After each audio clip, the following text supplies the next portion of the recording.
Saji, anak ni Linda, buntis, 60. Nako, dinala na naman sa ospital.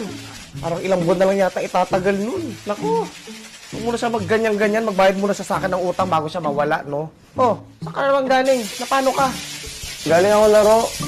Medyo masakit yung tiyan ko, ma. Gastritis. Gastritis yan. Ganyan na ganyan yung anak ko. Kakalaro mo yan. Di naman siguro, tita. Masakit yung tiyan ko, tapos medyo masakit yung ulo ko, na medyo nahihilo ko, ganun. Migraine. Sumasakit ang migraine mo. Naku, ganyan na ganyan sa uncle mo. Yung asawa ko, bago siya nawala. Ganyan na ganyan. Tita naman, 94 na yung asawa mo noon, deserve naman niya siguro magpahinga. Medyo kumukulo lang din yung tiyan ko. Ulcer. Nalipasa ka na naman ng gutom, no? Paano, kagigising mo lang, lalayas ka na kagad, di ka muna kumain.